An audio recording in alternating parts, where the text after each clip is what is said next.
Hey guys, welcome to another season of the Chatterjack Podcast. You'll notice that we're in a different location filming today, and we've a new home, we've a new studio. So we will get straight into it. Today's guest is Oliver Hodgson from Platinum Life.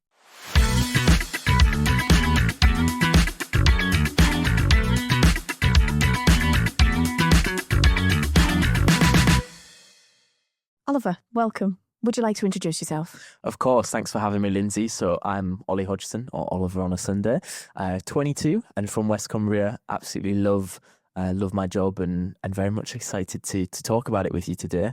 A very proud Cumbrian for sure, but spend a lot of my time these days on the M6, and I'm sure we can get to some of those stories.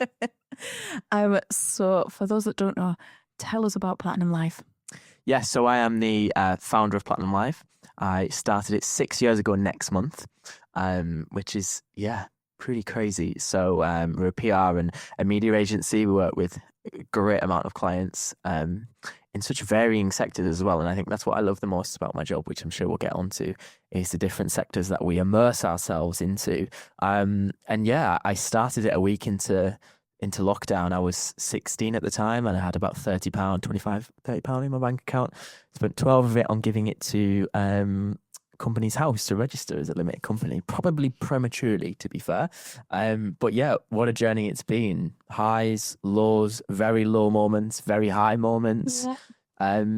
And met some incredible people and work with some incredible people too. So yeah, 6 years and I feel like I've done probably a lot of cool things for being 22, but yeah, I love it all, and I love the people I get to interact with, and I love Lindsay as well. I think about it. It's like 5 years in May, that we became besties. Yeah. So I'm sure we'll get into that story too. But yeah, that's what we do. We work primarily in PR and media, helping people, helping clients and brands get in front of the right eyes and the right audiences through those PR channels and platforms and traditional media as well. So yeah, it's very exciting. And I guess that industry actually has always kind of been dominated by people who have gone through quite a traditional route, which I respect 100%. And yeah, I've kind of learned very much on the job. But yeah. Yeah. Well, I've got loads of questions for you today, Oliver, so we're going to get straight in. But before we get into the good stuff about Platinum, I think it's always good for us to get a bit of context. So if we can understand early Oliver, what Oliver was like when he was at school, all that kind of stuff, I've got a couple of questions that I would like to know around. So cool. I know that you left school at 15, quite controversially with no GCSEs. Yeah, I feel like quite a lot of people, that's what if they know me for being school dropouts. Right. So talk to me about how you got to that point. There must have been subjects at school that you enjoyed. Let's cover the good bits first. Let's start there. Okay, so the good bits is primary school, loved it. Went to a little village school in West Cumbria. And it was amazing. I loved the teachers. I think the teachers secretly loved me. I used to sit in the staff room during PE and not participate and sit and eat cake with them, which probably gave me a bit of a false start to secondary school. I can't lie. I went from the school with 90 people to 1,200 people. And then Same. Yeah. And it's quite a jump. I don't think people talk about that enough, to be honest. No. My year group was 260 people. Well, my whole school, my whole primary school was only 90 people, right? Same. That's a jump and a half. And obviously you're going in when you're 11, 12, and there's literally 18-year-olds passing you in the corridor who are they're not fully developed at all, but they're a lot more developed than you are. They have a lot more opinions, and they can be not so nice people, but they can be great people as well, I guess. And yeah, I went to secondary school again locally in West Cumbria, and there was subjects I absolutely adored. Yeah. English was one of them. I did business studies until it just became nonsense, and I knew that this is very controversial, but I don't mind being controversial sometimes. Sometimes I think there's great business teachers, but they need a sense of reality. I think actually looking back, the last kind of even 10 years, the people I've learned most from are people who've been there and done it and got the t-shirt, and I think that's incredibly valuable. So I sometimes struggled with that in school because I thought, let's get a little bit of realism in here, and I knew it didn't exist too much. And I think that's something that you've sort of said, that exam results weren't everything. Yeah. So I did have a question for you, and I wrote it down because I knew I'd forget. In that sense, and touching on that point, how then do you think education could catch up? Yeah, I do think the education system and the curriculum is very archaic. I'm certainly not anti-establishment. Both my sisters went to university, and my mum and dad, went through the system just like everyone else, and they're all doing relatively well. And I definitely think it still has a place, and I think having a degree is a fantastic achievement, and it's huge, right? But I do think certain people perform exceptionally well in practical environments, in doing, in talking, in communicating, and sometimes I think, I doubt I'll ever use algebra ever again. To be honest, and also I've never used Pythagoras' theorem or something. but then there's things I learn in English that, of course, I use every single day. And not so much biology though, but but yeah, I think it is very archaic. I think there needs to be more of a focus on those who excel in a practical environment versus, head down for 2 hours in an exam environment, And I always look at, I know this is a bit of a daft example, but when I was learning to drive, I failed my theory. I'm not going to admit how many times, but a lot of times. But then I passed my practical first time with no what's it called? No minors. Yeah. And I think, I know it's slightly different, but it actually isn't it's learn, in the environment and things.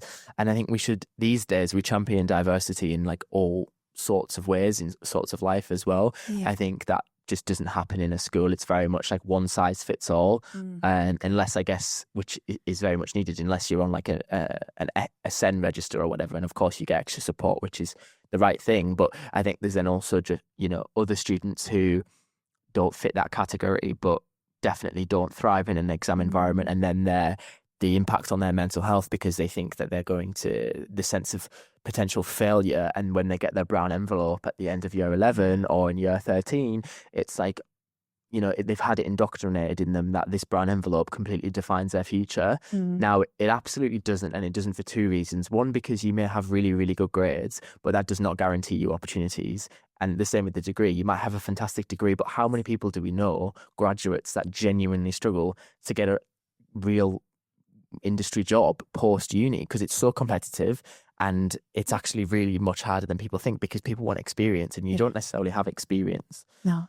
And then again, back to grades, and then you might not have the grades that you hope for, but they certainly don't define your future, because you might have spent the whole time you're at secondary school, you're outside of school life, getting work experience, going out and volunteering and building a portfolio and building contacts. That's literally what I spent my teenage years doing. I interned with Trudy Harrison for a few weeks, was down in London when I was 14, spent a week on Radio 1 when I was 16 with Adele Roberts. That was a huge opportunity. We tried all things the Brits, which now, very name drop, I love going to the Brits. Been going 4 years now, and I'm going in 2 weeks' time. But I spent my teenage years really trying to build my skills and my skill set. I used to volunteer at the local agricultural show. However, people are probably thinking he doesn't strike me as the kind of guy that puts on wellies. I do. Trust me, I love a pair of wellies. Country after all, you do live in the exactly. countryside. Kendall Calling, those wellies are coming on. The hunter wellies, of course. But yeah, I just think sometimes it puts an enormous amount of pressure on young people. And also when you're 16, you don't necessarily know what you want to do for the rest of your life. And I think the other thing, obviously, we're in West Cumbria as well, and a lot of the career fairs and things were geared up to, granted, a world-class industry, but they were geared up to nuclear and only nuclear. Now, don't get me wrong, we've done work in that world. We still do work in the energy sector, and I think West Cumbria should be incredibly proud of that. Yeah. The capability in that world-class piece that we all talk about. But there is people who genuinely want to try and experiment other things, and we're obviously sat in levels today, and I think that's such a positive thing for the area, because it's showing young people like Ollie when he was 14 and 15 that actually, no, you can do other things. Or just other things, So teenage Oliver was he was quite outgoing. In certain scenarios. He was also riddled with anxiety, to be fair. We talked about the good element of school, and then the other element was I just didn't fit in. It was very, I guess, I was very outgoing, but very outgoing in a different way. I wasn't your typical lad. I'd watch rugby, I'd watch football, but I wouldn't participate, kind of thing. Yeah. And I find it quite interesting, because then I struggled to get on with lads, and now I've got loads of lad mates and things. And I think it's interesting how life changes. Sorry, not life changes, but how people grow up and learn to think, actually, like, people. Ollie is quite cool. Yeah, Like, yeah. and yeah, I struggled with that. I was in a traditional West Cumbrian secondary school. I didn't fit the norm. I got called everything under the sun, but I never, you know something, I don't dwell on the past, so I never like to go into too much of that these days. But I definitely think, you know, that, you know, it made me at the time incredibly unwell in kind of year 10, year 11. No, not year, I didn't even get to year 11, year 10, year 9. And then I came out of school when I was 15. So like early year 10. And yeah, I don't think it defines me now, but certainly back then it was like, you know, I wouldn't go into, it's quite interesting. Like I wouldn't walk into McDonald's that we'd have to go through the drive-through. However, I could go, you know, to the Grand National with Dad and all of his 40-year-old mates and thrive and love having the conversations with the adults, or when he goes golfing, or, you know, with truly on work experience. I thrive in those kind of environments, you know.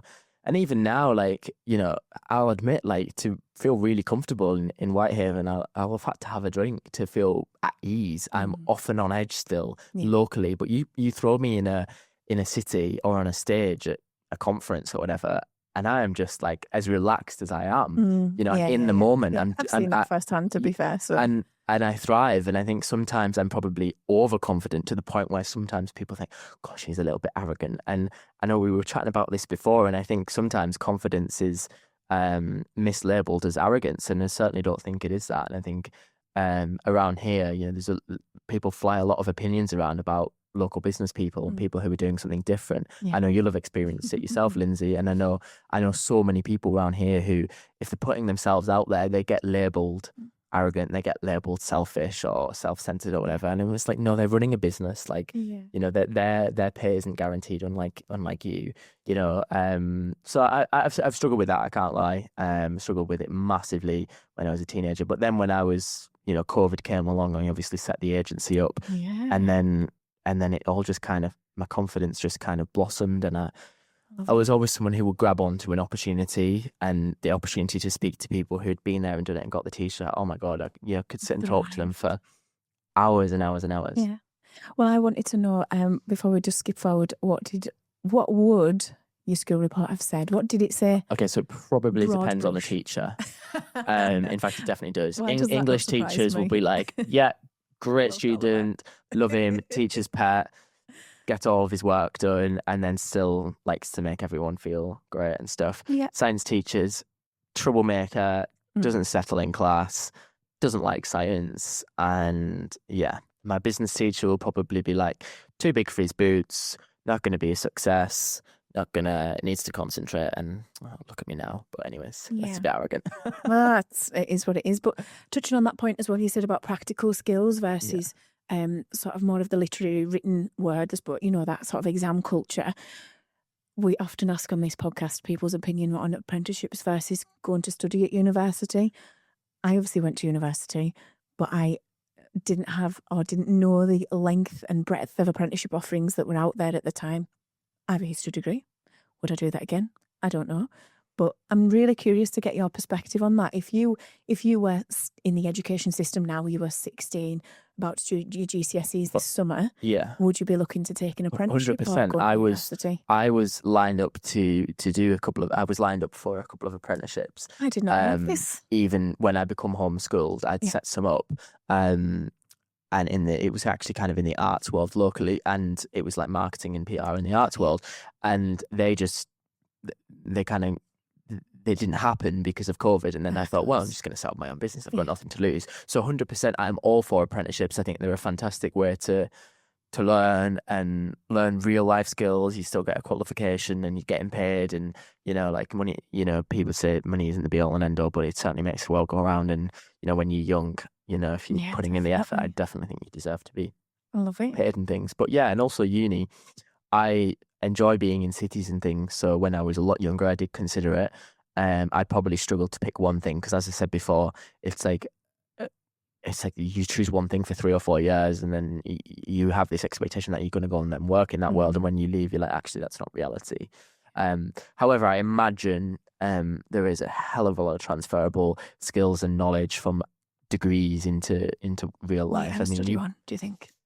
I've always wanted to ask you this, actually. Well, I mean, I'll accept an honorary doctorate. If anyone from the University of Cumbria is listening, I would love an honorary doctorate. Yeah. I never say never. I I can mean, see you in that cap and gown, actually. Yeah. yeah, Yeah. yeah. Mhm. So can I. But no, you know something. One thing I've always tried to like get across is that, as I said before, I'm absolutely not anti-establishment. I think everyone just thrives in a different environment, and I think apprenticeships are a perfect example of kind of creating opportunities for those who aren't great in lecture halls or sitting down and writing a 5,000-word essay and things like that. Like my idea was like I wanted to learn less about Shakespeare and actually just write press releases and write really great copy and stuff, and now I'm doing it. Yeah. But I'll have to admit, like if I look back at like some media releases or some copy that I wrote when I was like 16, 17, oh my god, like I want to erase that from my memory. But now, I mean, god, there's some killer But stuff. I know this about you. You used to, was it your granddad used to buy you the newspapers that you used to sit and read the newspapers? Yeah. With Oh granddad? my god, yeah. When I was like 13, and well, to be fair, even from when I was like 8 or 9, when the Whitehaven News was broadsheet, so you had to have it on the floor. Yeah. And I just used to love it. Like, my mum works in the fire service, and at that point is when she was living in Whitehaven. She lives in the South Lakes now. But she was quite heavily involved in like the community engagement piece. So I would love it when mum was in the paper and things like that. And you know what's really interesting? There's a chap called Andrew Clark. He used to work at the Whitehaven News, and now I work with him because he works at the NDA. So we do a lot of, and he used to work with mum. And I just find that great. It's just so fun. And I love that. I feel like it's just brilliant. So 360. Yeah. And a lot of ex-journalists do obviously go into our world and things, which is fascinating because newsroom experience is really valuable. Yeah. So yeah, I loved the newspaper. I can't lie. I used to love the radio as well. I still do like the radio every now and again, but sometimes my Spotify playlist just slaps, just hits the tone. I've been a witness to that as well. So yeah, we'll skip forward past that, shall we? Yeah. So I guess I've got one last question on the topic of younger Oliver, let's call him. So if it wasn't Platinum Live that you went on to do, what do you think it would have been? When you were really little, what was the big dream? What did you want to do when you were older, when you grew up?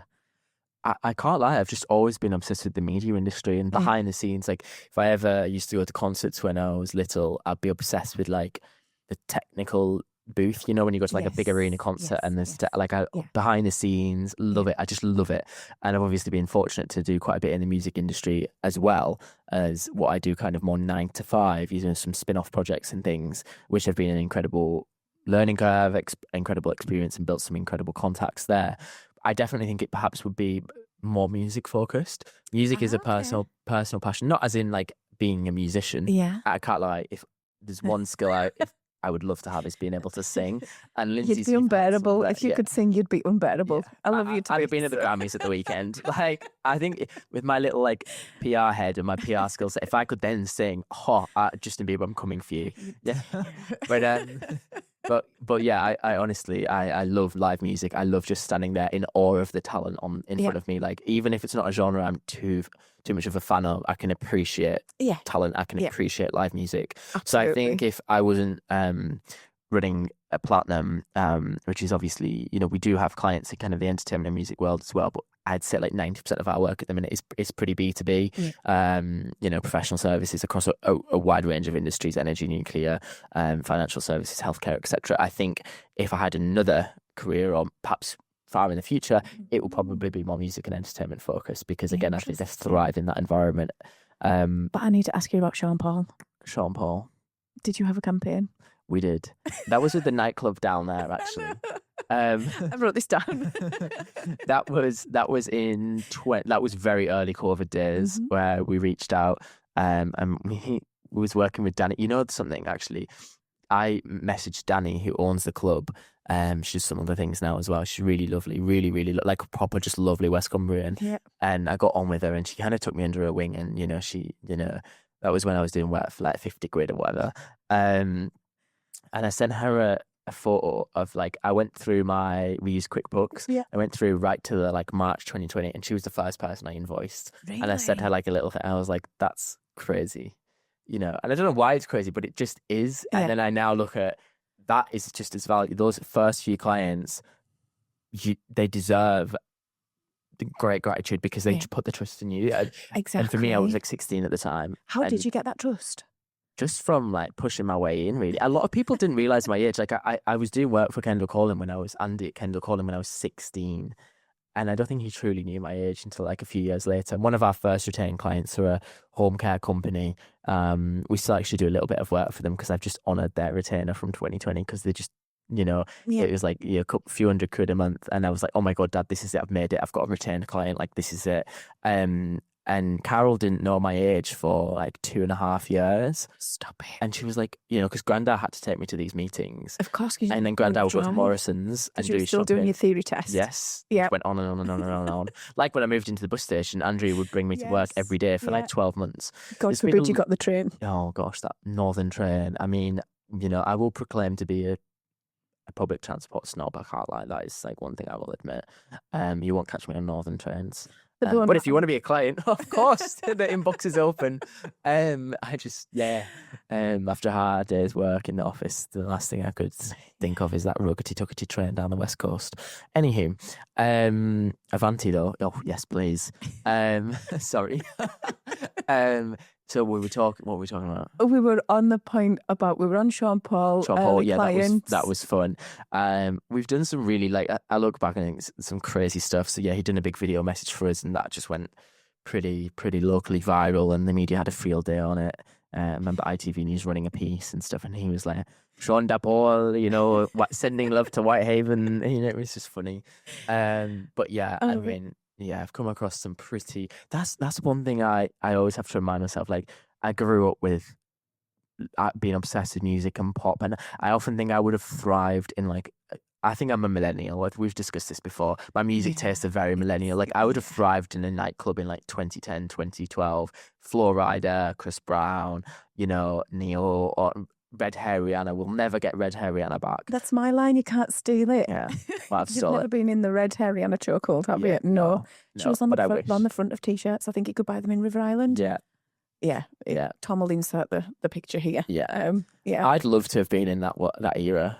Oh, it's iconic. Yeah. It's iconic. I think apparently the messy girl, the party girl's back. Apparently we're past the clean girl era. I think she's gone. CX has arrived on the scene, hasn't she? So everyone's a brat now, but I'm not one of those. So yeah, I mean, it's pretty remarkable when I think about the people we've interacted with, the people we've met, and it's become normal. Like, you know, brush past someone in a hotel lobby or an award show, and I look and I think, oh my God, that's so and so. Hey guys, sorry to interrupt the really great interview that we're just in the middle of, but I need to give out the plea. Please, can you like and subscribe to our podcast? It helps us grow the pod. It helps with our reach and engagement, probably more than you'll know, but we're trying to grow the podcast and would really, really appreciate your help. Cheers. But then it's like, I'm so... like not accustomed to it, but it's like I'm always so professional about it all, and it's like, but then I go home like, oh my God, I've literally just met so and so. Okay, well, I want to know then, because this is one of my questions. Yeah. Who is the most famous person in Oliver Hodgson's phone book? Oh gosh, Tiny Temper. And secondly, who's the most famous person that's been in your DMs recently? Oh, probably Wes Nelson. He's really cool. He actually was on Love Island, but now he's a musician. Or Marie is really becoming quite cool. One of my friends who actually used to work for me. She's so fab. She was walking the runway for Guess in Switzerland a couple of weeks ago. That was pretty cool. But yeah, I mean, I've had some cool people in there. I used to always, like, you know, when they say shoot your shot and like message celebs and stuff, and especially in COVID, and ask for advice, and a few cool people like Greg James replied a few times, and yeah, I've met Greg James a few times now, and I think he's a super, super cool guy. I always used to look up to him. Chris Miles as well. Chris Miles. Yeah, you see, this is the thing, and this isn't, it sounds really arrogant, but it's like things happen and you just like forget about it. But yeah, Chris Miles, worked with him, of course, a couple of times. He's a really, really nice guy. And he was one who like spent a good 20 minutes on his radio show. They were all debating how old I was and they couldn't believe it. Like, hashtag insert clip. But yeah, he's a really nice guy, and he's obviously he's quite a fan of Whitehaven. So he's been up a couple of times in the Peddler a couple of months ago and stuff. So that was fun. And yeah, I think you just they're all just normal people. Like, you know, I think often the people around them can be just as egotistical as the actual talent themselves. I mean, last year we done a great project with Carlisle United with Dizzy Rascal, Craig David. Craig David has kept in touch. He's a lovely, lovely guy.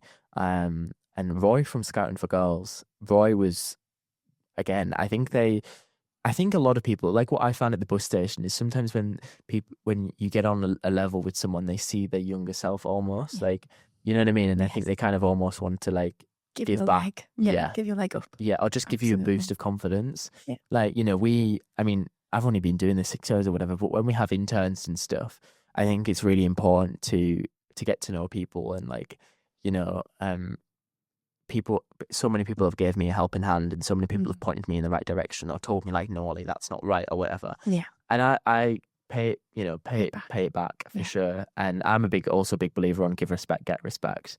And I think that's often been the case when I've encountered people like that. You know, don't they always say, like, don't meet your childhood hero? Yeah. And Tiny Temper certainly was one of mine. You know, when I struggled through school, I used to always listen to one of his tracks called Written in the Stars, and the chorus is, I used to be a kid that nobody cared about. You have to keep screaming till they hear you out. Now that was me. Like, I felt like a kid that nobody cared about in school, and and then it got to a point where I was screaming, so to speak, to mum and dad. I said, I need to go out of school. I need to get out of school. And, you know, and I always say Trudy Harrison is actually the person who persuaded my dad to bring me out of school. And I was with her a couple of weeks ago when we were at Nuclear Week in Parliament, down in London, and we were talking about it. And I actually got pretty emotional because I said, you know, politics aside, for sure, as a person, you know, she, you know, been friends with her for years and years and years, and worked closely with her and stuff.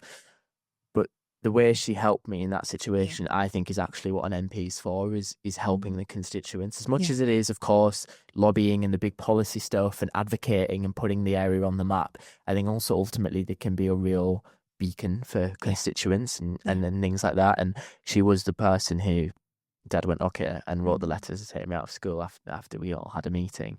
And I owe her a lot for that because, you know, it was at a point where I really was not good. You know, I was in and out of the GPs and I was on antidepressants and being, you know, it's like that kind of a teenage, like, it was a real hard time. I guess I probably brushed over it just because I don't always like to go over things like that quite a bit. But it was, and she came in and she said, like, look, you know, he can still go back in the future, and if he really needs to. And I actually found the envelope in my cupboard the other week when I was having a clear out, because Dad was going, Oliver, your walk-in wardrobe is a disgrace. This needs tidied. Like, I can't lie, I'm addicted to. We can both relate on this. I am addicted to shopping and Selfridges. But I was looking through all my drawers and I found this envelope, and on the back of it was like mine and Trudy's like mini plan of what I'm going to do when I come out of school. And it was like intern, and then Diane at Rose Hill gave me a work experience placement there, and that was all on the back of this plan. And it was Trudy's, and I just looked at it and, like, I actually, like, really wanted to well up. Like, I was like, oh my God, like, you know, and how much of that is kind of quite true. And there was stuff there about KT Tuition, who done the homeschooling, and now Kerry's my personal trainer, Kerry Taylor. So it's just it's just mad. Like, I love reflecting and thinking. You know, when you come across something and it kind of hits you, and you've maybe had like a stressful day, and you get home and someone reminds you something, and you think, right, calm down. This is incredible. You're on a journey, and the journey so far has been damn cool. Yeah, you know, and I've done things that that were on my master plan for by the time I was 30, you know, opening an office, done that when I was 17, and, you know, probably didn't need one right there at the time, but I wanted to That's how we met, though. Yeah, if you hadn't have put that out, I would never have known about the bus station. It was like my first little viral LinkedIn. It's the only time you've worn a suit. Yeah, literally. I used to, can you remember when I was like roll necks, blazers? Where did he go again? Yeah, he's and the double chins. We don't have them anymore. Well, hopefully we don't. You guys can be the judge of that. But so done some pretty cool stuff. And looking back, there's some really sort of pivotal moments throughout that. And obviously, you know, there's always people aspect of it. But I guess I've got some questions about Platty. Okay. That's my term of endearment for Platinum Live, is Platty Live. Yeah. Sorry. Planning life. So I've seen that obviously you've wrote about being a Gen Z manager, boss, business owner, etc. So there's lots out there in the media and how generationally different people lead teams or lead businesses, lead culture. Would you agree, disagree? Do you think how's things at Platinum? What do you do differently that perhaps other generations wouldn't do? Yeah, we have a fairly relaxed culture, but with a lot of structure. You know, we've got very traditional clients who, which is fine, you know. So we're not completely, you know, it's not just a dot around. We have got work to do, and that's what I always say. It's like, this is going to be a really welcoming environment, and I want people to feel safe, feel heard, feel valued, not just like they're coming in and, you know, I love my job, and I guess as business owners, no one's going to love it as much as us, and no one's going to be as passionate. But if you can create an environment where people genuinely feel valued and where they know what they're coming into, like whether it be, you know, a core team or contractors or whatever, people know who I am. They know how I lead, they know how I operate, and come and join us or don't. You know, and I think I'm always very big on making sure people are heard and making sure people can speak up and call things out or, you know, praise people and all that kind of thing. Very big on that. And I think that's probably something which is very prevalent these days. And we're very flexible. You know, obviously we have our office, but we have people dotted around. So people work from home. Karen works from home often. And I work with a lot of different consultants and contractors who are Manchester, London, that kind of thing. And obviously they're not popping into the office, but I love it. As a Gen Zer, contrary to popular belief, I actually love the office because a lot of people think Gen Z are quite against it. When I've encountered a lot of my friends, they all love the office too, because I think there's a lot to be said for building relationships in person versus over Teams, and you get a lot out of it. And as a young professional as well, you learn a lot more. You learn from your peers. That's another thing, kind of a mantra we have. We're always learning. We're always finding new things out, discovering new tech or new ways of working and things like that. And I'm quite fascinated by that. And I'm always fascinated by the evolution of tech and AI and all that kind of stuff. I just hope we don't all go, you know, when you scroll LinkedIn and you just like, oh my gosh, somebody's gave a prompt to ChatGPT and it's like, here's 12 weeks of content for your LinkedIn. And it's like, guys, those M dashes and those 10 emojis really give it away. But the bullet points. Yeah, we know you, we see you. And so does LinkedIn. That's why your engagement is so crap. But anyways, but yeah, we have a culture which supports one another. And I think part of that wider bus station network as well, where we're at, I feel like I can knock on clients' door, I can knock on your door, and I'm like, guys, like, how do I sort this? I've got this problem, I've got this.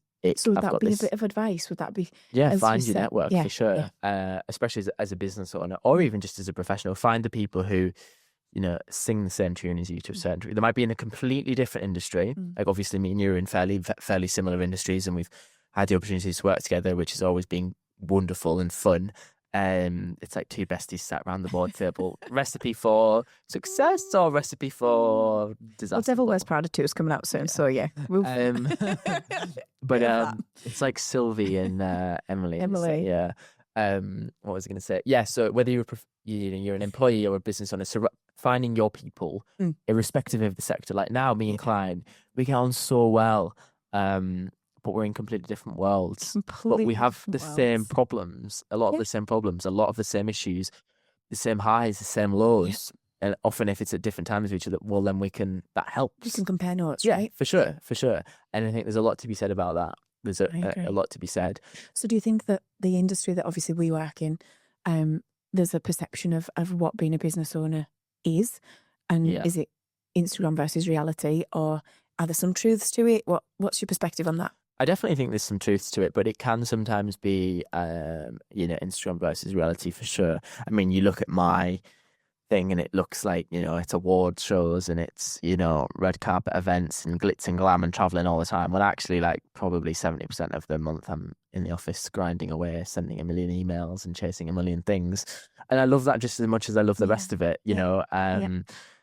But yeah, I sometimes do think, you know, especially in this day and age of social media, there's a lot of entrepreneurs out there. There's a lot of experts, and they put out this image that they're, you know, there's some of the biggest faces in entrepreneurship in the country are very good at having huge headcounts, huge valuations. It's all absolute fluff and nonsense a lot of the time. It's all PR hype. And I know that because I work in PR. Yes. And then I say to other people, well, play the game. But then the other thing is it can set unrealistic expectations for people. It's like we're all in our own lane. Everyone's story is different and we're all chasing different things.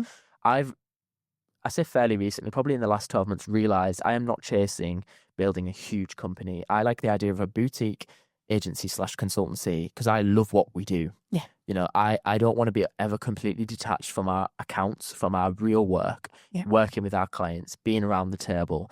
And that's what I've realized. And I think sometimes I've been in the past a victim to comparing myself to huge agencies. Yeah. And I'm like, oh, do I want that? Do I not? No, I don't. And that's fine. I like the lifestyle and I never want to be away from that. I love what I do and it just happens that I'm self-employed as well. I'm not necessarily, don't get me wrong, I love learning about business, about, you know, planning and strategy and all that kind of things. And I like to think I'm pretty good at the managing people element because I think generally in PR, you tend to have to be good at managing people and personalities in difficult situations. So I think a lot of my skills actually are all going around in a circle, really quite useful and helpful.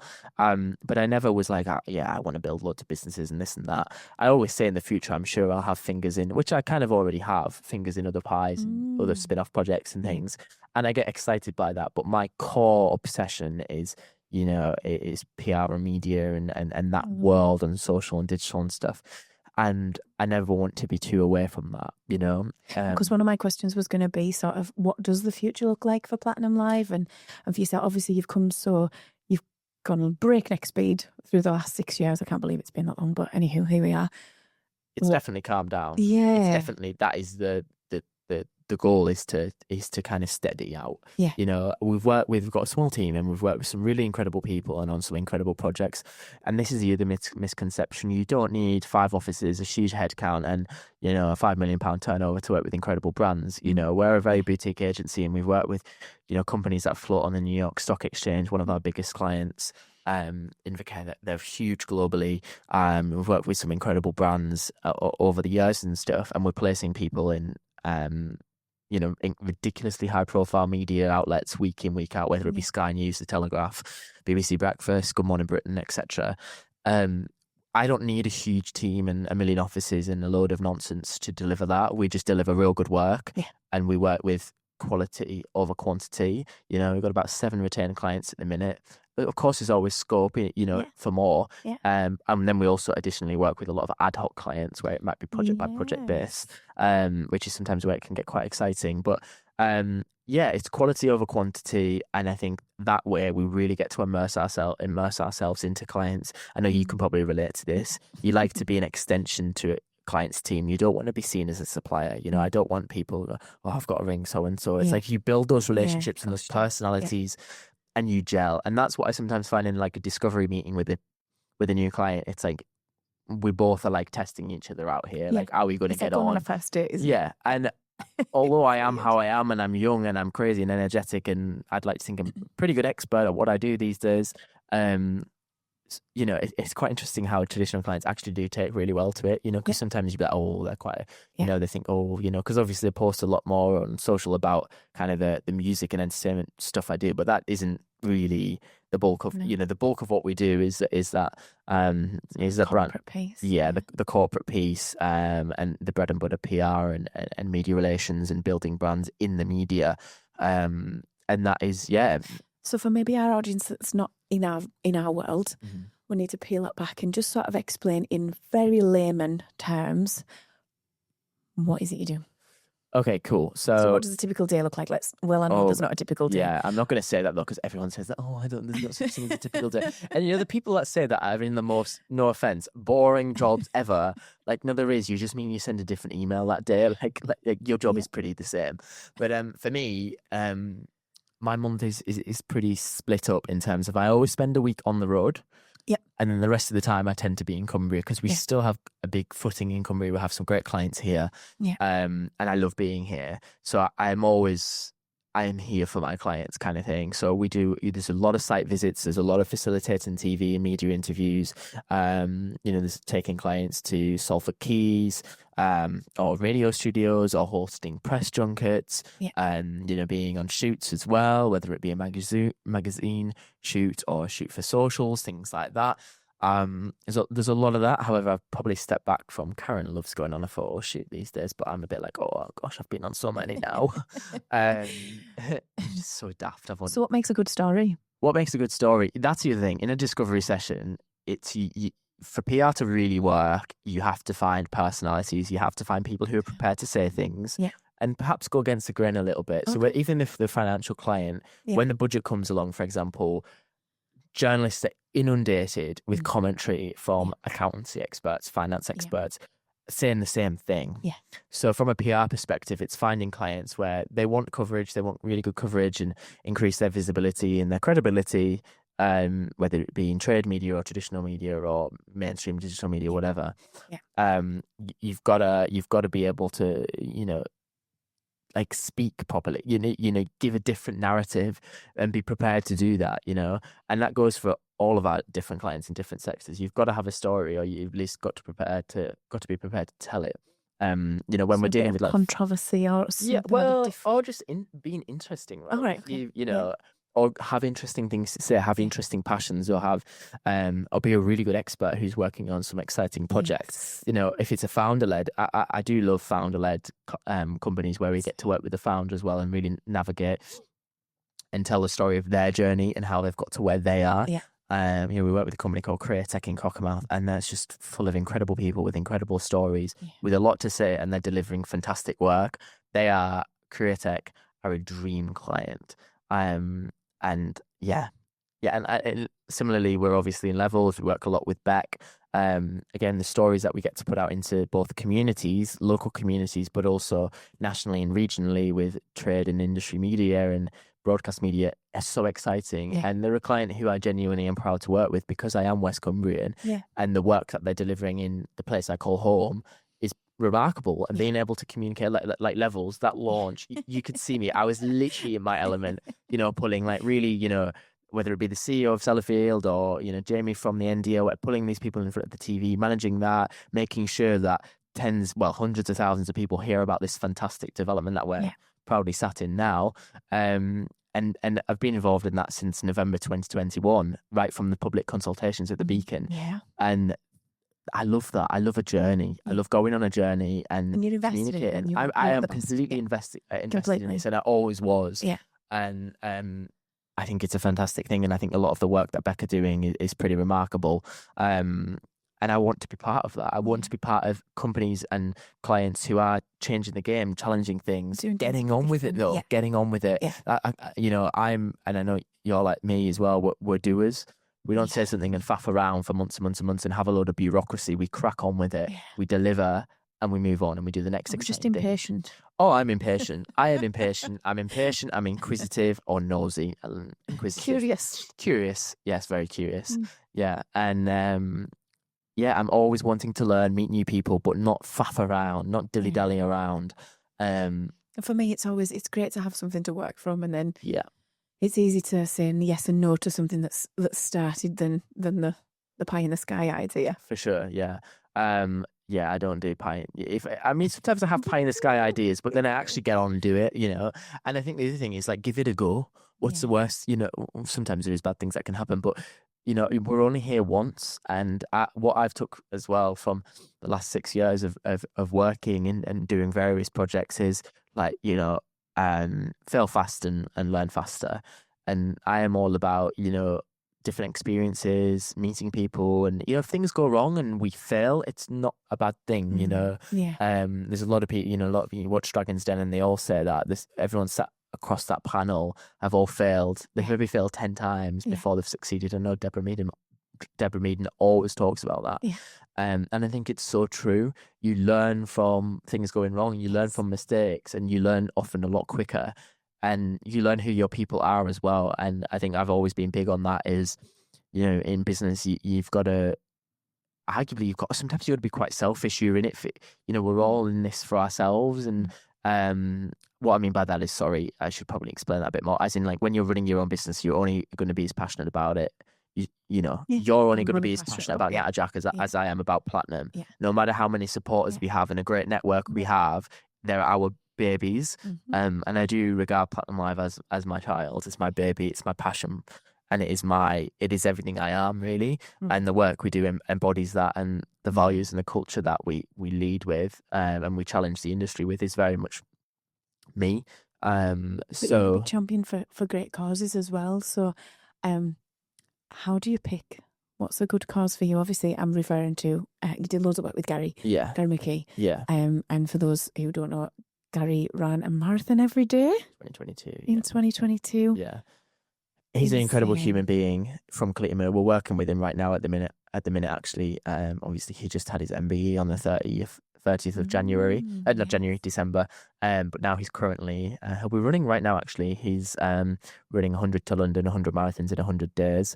So we've supported Gary. I first got on board with him at the end of 2021 to help him with his 2022 challenge. As you said, 365 marathons in as many days. Ended up raising £1.4 million for Hospice and Macmillan. And each year we get on board with a charitable project. Last How year, do you decide which one to go for? I just have to fall in love with the story. We've actually got an overlap because we started working with them last year, but we're working with a father and son, George and Josh Kohler, who are cycling around the world in a year. They've now just got to New Zealand, and they set off in Norfolk in March last year. So Stop it. yeah, in the saddle every day, father and son camping out, and then when they get to more urban areas, they obviously, like, people offer them Airbnbs and stuff. Incredible human beings. Wow. And an amazing bond. Yeah. And I seen his first TikTok, and it went pretty viral, and now their numbers on socials are absolutely incredible. They're raising money for UNICEF, and we've supported them. We've done all sorts, whether it be the Daily Mail, whether it be BBC World News, or we've done all sorts of trade, cycling magazines, CNN, and that's only going to ramp up now because we're kind of in there's still like 4 months to go, but that will ramp up as near the end of the challenge. So yeah, and at the same time, Gary will be running the London Marathon, so it's going to be really, really busy for our pro bono work, and I think that's really important. I think pro bono, social value, that kind of thing. It's when I do it, I want to do it and genuinely make an impact. I don't want to do it and just for a photo on LinkedIn. Yeah. Which to tick a box. I think a lot of people tick a box, and I think often that's the bigger the company, the more they just do it for a tick box exercise. No offense, anybody, but I love immersing it, like the Gary Challenge. It was a year-long campaign, and we had to come up with different narratives, different storylines every month. Obviously, there was natural big milestones, and then that last day at Wathbrow, the rugby club in Clayton, there was like good 3,000 people there watching him cross the finish line, and it was like I was like herding sheep. We had Sky News, Sky Sports News, Good Morning Britain, BBC Breakfast, Chris Warburton's 5 Live team. And it was just like back-to-back TV. And then we had all the regionals. They were all there on New Year's Eve, a whole field, like a whole line of them. And they're all fighting for Gary. And I was like, guys, I control the shots here, And then I ran him into Wathbrow, and we were on Zoom with Fox News in Australia and ABC in Australia, because he's quite well followed in the rugby league world, because that's kind of West Cumbria and stuff, and Australia's obviously really big on that. So we were doing like live inserts into like Australian TV, American TV, and the Kelly Clarkson show in the early January that year and stuff like that. It was just crazy, and I was like, I love my job. I love Gary and his story and his family, and now they're friends.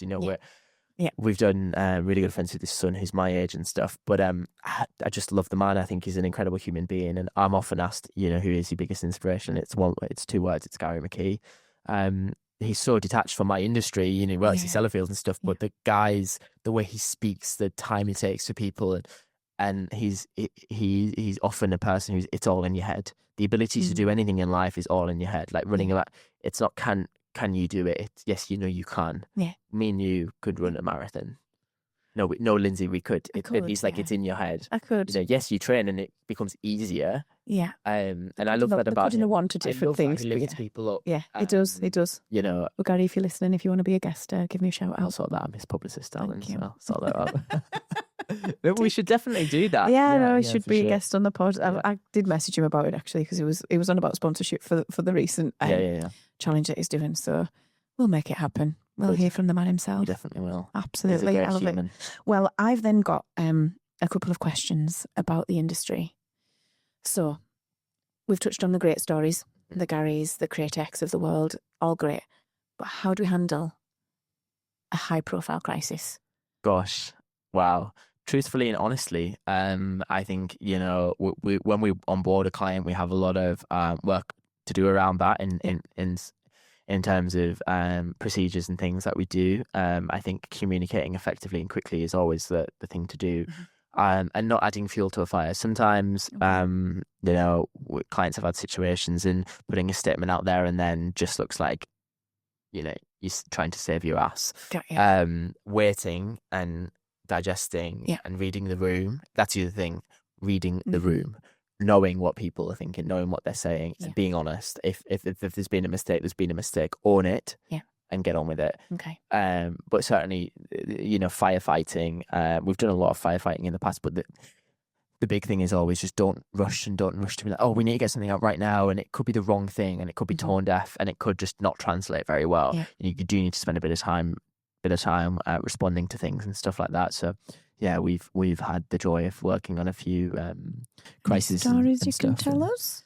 Well, I mean, just people saying bad things, and they shouldn't be saying bad things often. But we're all human, right? And things like that, or you know, when things have been cancelled or postponed and stuff. Got to deal with that. Touching on that, then, given I was off socials all of January and missed obviously the PR highlight of the year. Oh, Brooklyn Beckham. If you were David and Victoria's. I'll advise them exactly what they've done. Their PR team deserve a raise, because it was very much just business as usual. Families fall out. We don't need to be adding fuel to that fire. People will love them and will hate them, Lindsay. Like, at the end of the day, my view on that situation is very much that, that happens in families day in, day out. And I think the royal family are another example of when actually, you know, controversy comes out and stuff. And I never paint the royal family as a perfect family, because they're not. We're all normal human beings. We all argue, we all fall out, right? And also ultimately, Brand Beckham is what's made them who they are. That is their job. You know, that is how they have mastered this empire. That's how they've created, you know, Victoria's fashion house and how she hires so many people. And that documentary was incredible. You know, that is pop culture. That is showbiz, you know. And when people go, I'm not bothered, I'm like, yeah, but you're still reading about it. You're still contributing to it. Every article you read, somebody's making money from it. Sure. Whether it's increasing, you know, notability, or it's helping the newspaper make money, by engaging in it, whether you like it or not, you are adding to an empire. And I think it's just show business, and we all secretly love it. We all love, whether it be music or fashion or whatever. And you know, I think what the brand they've built, kind of post Spice Girls, post football, is pretty remarkable. You know, and families will argue, families will fall out, but the last thing that they need to be doing is having a counter statement, and that, because that's the wrong optics. That's like, you know, daddy and mum and dad millionaires trying to fight their son. I think the silence kind of said, yeah, we know it exists, but we deal with things privately. And sometimes that's the way to do things. You know, not everything has to be so like publicly and scandalous and stuff. Clearly something annoyed Brooklyn. Well, lots of things. But and then they were in Paris soon after. And obviously Victoria got her award, her contribution to, I think it was fashion and culture in France, which just goes to show how well regarded she is in different countries and things. Yeah, I mean, people love them and hate them. It is what it is. But I think the way they responded was very the right thing to do. It was just kind of, we don't need to add commentary to this. We don't need to firefight. It's, at the end of the day, people fall out, and we're all on social media, and sometimes kids, although he isn't a kid, but we do just lose our crap. And sometimes it might have helped him to just vent. You know, yeah. Maybe it did, and but nothing will ruin our Victorian David. You're real king and queen. Yeah. So, what's a common misconception about the industry at work? A common misconception is that it's all just glitz and glam. I definitely think that. You contribute to that, right? Yeah, probably. Yeah, I guess there is a lot of like behind the scenes, you know, in terms of the time it spends building relationships with maybe with clients or journalists or editors or producers or whatever. And that takes time, and building a black book takes years and years and years. And I've been very lucky for that to be fast tracked, in terms of I've just put so much effort into it. Yeah. You know, very proud of my black book, and it's worth a lot of money for sure. So yeah, which is obviously, you know, reflected in certain elements of the way we're able to get a story out beyond beyond Whitehaven and nationally and internationally is because of that black book. But that, as I say, takes a lot of time to build up. You've got to work a lot of relationships and have genuine relationships with people, you know. And I'm good at that because I love people and their stories, whether it be a journalist or a client. Yeah. It's like, be a human, get on with people. But yeah, my industry, it's like, what's that AbFab? Like, people think PR is AbFab. You know, you say you work in PR. Nobody ever truly understands what it is, but they just think it's like client dinners left, right, and centre, which, okay, there is a couple of them. But or it's award shows and this and that, and I'm like, yeah, that's like probably like 15% of it, right? It is just that people see what they want to see, right? Yeah, it is, and it's quite demanding. It's quite demanding. You know, it's some days when things like that happen, it's very long days, and it's your social battery. That's the other thing sometimes I do struggle with is like my social battery can be tested, especially because now I've kind of tried to be a bit better with my work-life balance. So I have a bit of a social life now, or quite a good social life. And it's like sometimes I get to things with my friends and I'm like, guys, just You need a minute. I need a minute. I really need a minute. So yeah, but the other thing is like you get to meet so many people and get great contacts. Like all of my friends, I am the plug, as they say. Like You want want to this get man somewhere. on the Sexy City. Yeah. Which I love, I guess. You can get the reservations in the restaurant. Yeah, you want a reservation in Carbon, you just hit me up. So yeah, they love it when we go to a city and I just like ring people and it's just sorted. You know what I mean? I love that. I love being a problem solver, and I do that at work all the time. You know, whether it be the great PR or the crisis comes. I love solving a problem, and I think I thrive in chaos. I can't lie. I think I come alive when the flames are flaming, and I am just let's take it. Let's deal with it. Well, I'm going to come to the flames now. Okay, good. 2 words. Whitehaven alive. Discuss. Okay, yeah. So Sorry. Yeah, that was 3. Yeah. I always had a dream to build a festival in Whitehaven. Jared Richardson did an incredible job with Diane, of course, of building the Maritime Festival, and it for like 15 years. Yeah. I remember going to that actually. I remember like the last few, and and then obviously when I met Andrea at the bus station, and I said, I want to bring something back. First year was Scouting for Girls, Chris Moyles, Great Food Festival, etc. Then the second year, it kind of went up a gear for sure. Just one? Well, about 8 really. And it did, and it was a great publicly facing. It was great, but I think behind the scenes, it was a reflection of the festival and entertainment industry across the country. Like independent festivals are struggling left, right, and centre. Look at Soulfest. Soulfest, literally. It's a very difficult kind of post-COVID. It's like your cost of production is through the roof. Consumer spending is not there. And I think the festival business is a labour of love. You know, I've got lots of friends in that world, and it takes a lot out of you. And obviously that 2023 festival was huge. You know, 35,000 people, the Red Arrows. Obviously included in that number is all the people that went to the event village, which was ginormous. You went down on the Saturday and it was like 30-degree heat and you couldn't move. You know, and then obviously it had the ticketed arena area and all that kind of stuff. So yeah, some incredible artists and an incredible weekend, but you know, it was a real challenge for everyone behind the scenes. You know, there's a lot of people who were putting a lot of effort into it, and you know, it was an enormous undertaking for a small group of people who none of us got paid, you know, and that was never the goal anyways. Everybody involved always had real intentions and things. So yeah, I ended up having to step down in kind of the January the following year, about 6 months after.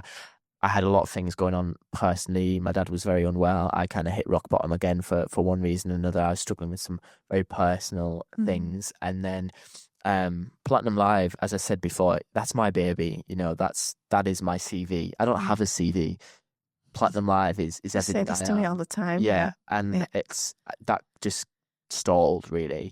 And I had, you know, clients and things there, and I was very ill. You know, spent time in Carlton Clinic in that December of 2023, and you know, there was a few really important people in my life who'd said to me, both professionally and personally, was like, Oliver, you need to look after yourself. And sometimes that is an important thing to do. I've got me and my family, and other people have them and their family. So Whitehaven Live was an incredible opportunity and few years. But it's a chapter that I could no longer fulfill. It's a chapter that I couldn't carry on being as ill as I was. But yeah, everyone always had to sort of stop to realise that. Realise that, knowing you personally. It was the Christmas period. The Christmas of 2023 was horrific, quite frankly. You know, I can remember even in the November when I took home the award at the Incumbria Awards, I was just so a bit out of it, really. You know, I was stood on the stage and it was a little bit smoke and mirrors. You know, you stand on a stage at Carlisle accepting an award and it's like you put a smile on, but really there was so many demons in my head, both personally and professionally. But yeah, that Christmas was absolutely horrific. And it kind of ruined a lot of my personal relationships in that I just wasn't the person who that wasn't Ollie. You know, I was very out of it. I was questioning everything about myself, genuinely didn't want to be here anymore.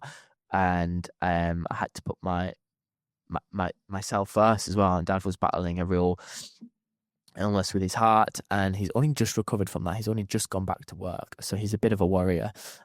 He is a warrior. He is a warrior. And I'm always very private about my family life and my personal life because I think that's important. You know, especially when you work in the media world. There's always a lens on you. And then also as a business owner, you know, a lot of people are looking in and things. So yeah, there was only ever good intentions with the festival. I think Whitehaven truly deserves something like that. You know, and it absolutely does. West Cumbria deserves things like that. You know, culture is the beating heart of our communities, and it brings people together. And that's exactly what everyone who was involved or is involved in Whitehaven Live. And that was always the aim. That was always the objective, is to bring people together and things. You know, and ultimately, like, nobody's perfect either. You know, and nobody's perfect, and nobody always gets things right, you know, and I think that accepting that is absolutely fine. And yeah, I had personally, anyways, I had to close that chapter because of the way it made me become. And some people didn't see it as much as other people did. I mean, Lindsay, you were on the receiving end of how I was, and you know, my breakdowns in the office, and it was like, I can remember you and Caroline were in there one time, and I just was like, you know, you were both, I don't know what to say to that, to be honest. You know, and it was really hard. And now I think you know, we all still struggle, you know, and things like that. But I do feel a lot more just calmer. And I think sometimes in such a fast paced industry, in my 9 to 5, my Platinum Live, you need a bit of calm. Because otherwise you are just going to, like, you know, you're going to burn out. And I know we all talk about burnout a lot. You're going to burn out and you're going to be incredibly exhausted, and you're going to become a version of yourself that isn't you. And I think that at that time, that's what I was becoming. I don't think I was really me. But yeah, I think West Cumbria for sure deserved the festival, and deserves festivals like that. Honestly, Jared, I think what they done with the Maritime Festival was huge. It's incredible. You know, and hats off to people these days, like Soulfest, what an incredible run. I know. You know, and that's super, super sad. And I think we should all be proud of things like Kendall Calling, which was Cumbrian made and is still Cumbrian owned and is doing really, really well. Brings people together, becomes the third largest city in the county when it's on. It's like 45,000 people now, which is, I think it goes like Carlisle, Barrow, Kendall Calling, which is pretty crazy to think about. In Penrith, and it's not in Kendall, it's at Penrith, isn't it? It's incredible, and how it brings people together and platforms local talent and puts huge artists on and stuff like that. So yes, I definitely think West Cumbria is a magical place, but often also what happens is people get put on pedestals. And sometimes people love to watch people's downfall. And I think in a small community, a lot of people talk, and sometimes people only ever listen to one side of things, or they make their own mind up about. And you see that across all industries. Like, we were just watching the darts last night, and like Luke Littler with darts and what he's done for darts. All his kids now want dartboards and stuff. Incredible. But yet you watch the Premier League in Newcastle, and the crowd are booing him. Yeah, I think it's like jealousy often is as well as the thing, isn't it? They want people. They want the media sometimes do this. I can't lie. You know, they'll build people up, and then they'll strategize their downfall, or they'll really push their downfall. And why is that? I've been stung by people over the years, and I think people putting false narratives out about me, and you know, there's things that you can do to stop that, but also ultimately people will make their own mind up of people. You know, I know me and you, there's people who we won't like or who we won't get on. Yeah. That is life. That's fine. There's a difference of opinion, and I've got my people, you've got your people. That's okay. Yeah. You know what I mean? And I'm a big believer in sometimes just live and let live. You know what I mean? And also nobody's perfect. People make mistakes. People fail. People make decisions which now they might not do or whatever. That is okay, you know. And I think truly most people never go into things with bad intentions. Or I like to think the people who I surround myself with certainly don't. Yeah. So yeah, I do think Luke Littler, he's got, but he's pretty well. The image he puts out, he's pretty confident, but hopefully that is the reality for him, because I know he gets a lot of stick and a lot of abuse, and people want to see him win, and then when he wins, they're like, oh, what, you know, You've won again. Yeah. Like, you know, and it's a ridiculous situation to be in. You know, it's like build people up and then make them come crashing down. Yeah. And we've seen that in very high profile cases with the likes of Caroline Flack and you know, people like that. You know, people come to conclusions and make their own mind up, and sometimes it's a complete wrong conclusion to have. Yeah. And sometimes things have a much more nuanced story than that, and there's actually a lot more to it that's going on. Yeah. And I think that's always the case. There's always more to it than people actually think. And I think you know, people are often pushing a narrative for a reason or to better themselves or, you know, that kind of thing. But yeah, Caroline Flack was, you know, and incredible. I thought she was a great presenter and stuff. And she felt warm. She had a warmth to her. 100%. I feel like I could have a crack with her. Yeah. You know what I mean? Same. So I feel like that's similar to the you know, Luke Littler, where the people they build them up. They're perfect. Like the royal. I mean, even like the royal family, for years have been seen as this perfect family. And don't get me wrong, I love the Queen. I can remember when, and talking about Jared, actually, he brought the Queen to the harbour. Yeah. I can remember I was probably like 7, 8. And I love the Queen, and I think she really held it together. I think she's a very honourable human being. But I definitely think over the years, the royal family has been painted as ultra perfect family that we should admire. But why not just be a bit more normal about it? Like, we're a family too. You know, just because we're in a palace, you know, we fight, we argue, we make mistakes. Own it. Yeah. And I think people then respect that as well, as much as they want to pretend that they're like idols and things. And it's the same with celebrities. You know, people have scandals, and I mean, I always think, like, you know, when like a celebrity there's a scandal or someone's cheated or someone's done this or done someone dirty, I'm just thinking, that is so true, because that happens in West Cumbria all the time, in real life, all the time. And I do think people should just be more real about things. And is that in your forecast for 2026 in your world, in the PR scape? Be more real. Yeah, what is the forecast? The forecast is, it's so much more saturated. I mean, even when I started, it wasn't as saturated as it is. But because now the media, a lot of where the stories come from in the media that arguably PR placed, or they've come from social media. So stories, a lot of celebrities, a lot of brands are controlling the narrative because they own their own channels, their own audiences. They put their own messages out first, then the media follows suit. Whereas in years gone by, it's always been you lead with the media. Yeah. Or it's like the media is the only avenue, really. Yes. And otherwise you're advertising. But obviously you can do your own PR through your own channels and your own platforms, or your friend who's got a podcast or whatever, you know. So it's changed the game slightly, to be honest. And it's quite interesting when you see a story in the media and you're like, oh, that was on my For You page 6 hours ago. You know, Brooklyn is a fascinating one, you know, in decades gone by, before I was in the industry, before I knew what it all was. You know, people would have a sit-down interview with someone from the Mail, or, you know, a sit-down interview with this Good Morning Britain, and it would be this big exclusive and this big expose or whatever. Now people put a story on and it becomes global news within minutes, like literally within minutes. I remember seeing it on a journalist's Twitter, and I was like, straight away to stories, it was there, and then literally within 10 minutes everyone's talking about it. It's on everyone's stories, everyone's resharing it's their stories. So it's Brooklyn's narrative. And that's, I think, you know, the media industry, you know, I guess it's to clients' advantages that they can help narrate things better and be more better understood and things. So yeah, I definitely think, and also quality over quantity is definitely, you know, especially in the we were talking about this before, weren't we? Before the podcast, but, you know, quality over quantity, and AI, I'm sure has many great, you know, places and great things. But I think in our world, you know, people think that AI is their new like output and it can come up with it. And no, it really can't. You do still need real humans crafting stories, crafting marketing materials, crafting copy and being genuine and being real, because you could write great copy, but is it tone deaf? Yeah, it's that creativity, creativity. yeah, for sure. So I think people will very quickly realize this year that when they're posting a lot of ChatGPT drivel and they're getting no engagement, they'll go, okay, you know. That's right. Hot take from Mr. Hodgson there. Yeah, that is my hot take. So then if someone's wanted to get into the industry, what advice would you give them? Okay, intern, 100%, intern full stop. Oh, okay.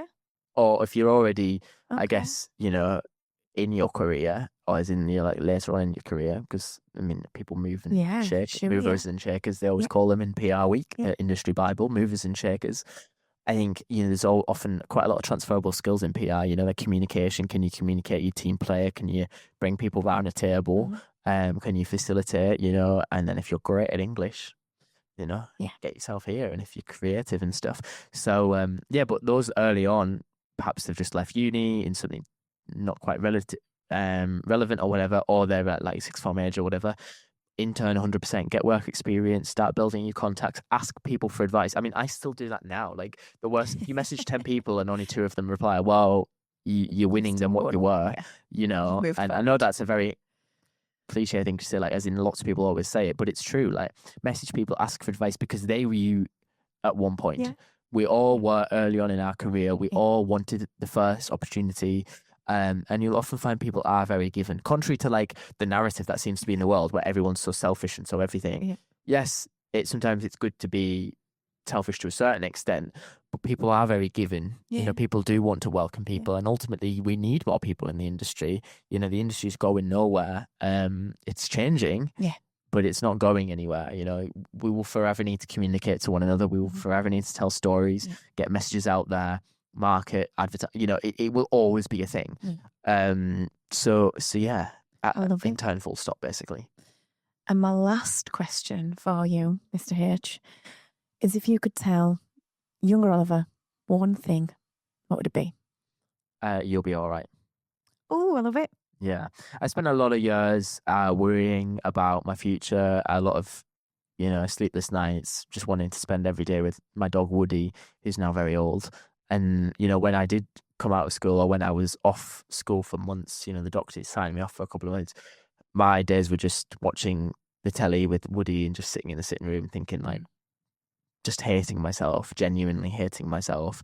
And just was petrified of school and things, and I would always say, oh, what happens if it doesn't work out? What, you know, questioning myself, questioning my passions and things. And that's okay, but I think, you know, we're on a floating rock.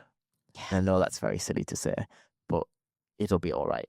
You know, if no one's gonna die, we'll be fine. You know, and I think that I still say that a lot to the team. You know, things, you know, when it's busy and things are happening and flying around, it's just a constant reminder, it'll be okay. It'll be what it'll be. You know, put the effort in, put the time in, and then you've done as much as you can, kind of thing. Be a genuine person as well. Like, I think, you know, be real, you know, and be honest. And I think I love lifting people up, but I also love being surrounded by people who lift you up, you know, like the Gary McKees of the world, like our community at the bus station and things like that. It's like we're real with each other, but also ultimately we'll lift people up. And yeah, to my younger self, you know, it'll be all right, kind of keep going, you know. And I do look back at photos of myself, and whether I was looking at photos of myself at the Maritime or out and about when I was literally 6, 7, 8, you know, or my mum works at the fire service. So I used to spend a lot of time at the fire station. I was obsessed with emergency services, police interceptors, the firefighters, everything. Like, there's photos of me washing the cars at the car wash with the fire service and stuff. And I just think, like, you're doing fine, Ollie. You know, now I'm sitting here thinking, you're doing fine. And I'm doing a lot more than fine. And I know that, and I accept that. And I've made some amazing memories and opportunities, and the people and the brands and the human beings that I've been able to work with. You know, little 8-year-old would be like, oh my God, that's so cool. Like all the cameras and all the TV, and, you know, even just happy with the lights and all those cameras. Literally, And, or when like 13-year-old, 14-year-old Ollie, who listens to awesome music and Dizzy Rascal and stuff, and then last year worked with him, and it's crazy, you know, and it's like life comes at you quite quick. And I think that's the other thing is like, you know, we've only got one life. Just literally just give it a go. Just what is the worst that can happen? Love it. I'm always very real with myself, you know, and give it a go. And I always am like, never, you know, Kylie Jenner used to say this, but if someone tells you no, you're speaking to the wrong person within reason, obviously, never take no for an answer within reason. I just hear But, not yet. Yeah. That's what I hear. Yeah.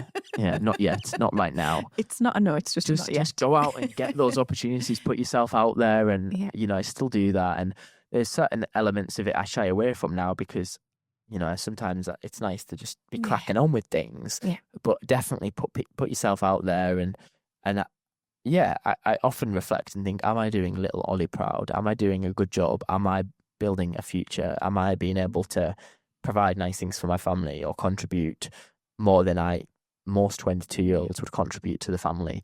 And I'm certainly doing all of the above. And then I just slow down on the pressure on myself and I think, we're doing fine. I love it. Well, thank you so much for taking time out of your very hectic schedule. You're very welcome. I'll book you back in for about 3 or 4 years' time, and we'll Oh my God, we'll revisit and see what stories we've got, and if I can sure. still ask you the same questions, that'd be great. Yeah. But yeah, thank you so much for joining us today, and we'll look forward to what's coming next. Thank you, and Thank thank you you. for listening. It's been amazing. Thanks so much for watching this episode of the Chatterjack Podcast. Don't forget to give us a like and subscribe. It helps us grow our pod bigger and better.